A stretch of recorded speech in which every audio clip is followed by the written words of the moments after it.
बातमी आहे। अंबरनाथ नगर परिषदेमध्ये भाजप आणि शिवसेनेच्या कार्यकर्त्यांनी गोंधळ घातलाय।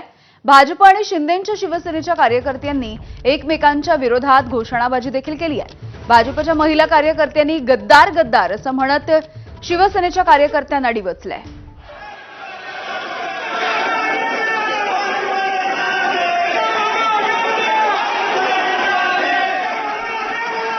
तर भाजपच्या महिला कार्यकर्त्यांनी चपला देखील दाखवल्याची माहिती मिळते।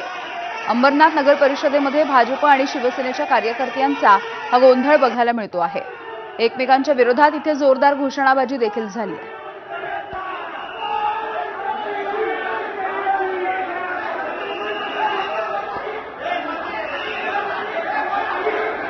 सुरेश काटे आमचे प्रतिनिधी आपल्याला माहिती देतात। सुरेश, यामिनी खरं पाहिलं तर आज अंबरनाथ नगर परिषदेमध्ये सत्ता स्थापन करण्यासाठी आज शिवसेना आणि भाजप दोन्ही पक्ष एकत्र आले होते। त्या ठिकाणी एकमेकांच्या विरोधामध्ये घोषणाबाजी सुरू आहेत। काही महिलांनी चप्पल दाखवत गद्दार गद्दार अशा देखील घोषणा देखील केलेल्या आहेत। 2 दिवसापूर्वीच भाजपकडून दावा करण्यात आला होता। काँग्रेसच्या काही नगरसेवकांना एकत्र करत त्यांनी गट स्थापन करून थेट संपूर्ण सत्ता नगर परिषदेवर स्थापन केली असा दावा केला होता। मात्र 2 दिवसापूर्वीच शिवसेनेने राष्ट्रवादीचे 4 नगरसेवक फोडले आणि त्यांनी पुन्हा एक वेगळा गट स्थापन करून आज सत्ता स्थापन करण्यासाठी सगळे एकत्र येत असताना हा गोंधळ झालेला आहे।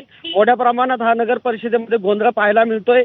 शिवसेना आणि भाजपचे दोन्ही कार्यकर्ते एकमेकांसमोर आलेले आहेत आणि जोरदार घोषणाबाजी आता सध्या नगर परिषदेमध्ये सुरू आहे आणि काही वेळामध्ये या ठिकाणी मतदान देखील होणार आहे। त्यामुळे खरं पाहिलं तर स्पष्ट होणार आहे की जे काँग्रेसचे काही 12 नगरसेवक होते त्यांना त्यांच्या पक्षांनी निलंबित केलेलं आहे। त्यामुळे आता सत्तेसाठी कोण दावेदार आहे, कशा पद्धतीने मतदान होतं हे पाहणं देखील आपल्याला महत्त्वाचं आहे। अगदी सुरेश, याविषयीची माहिती घेत राहू। तुर्तास धन्यवाद अपडेटसाठी।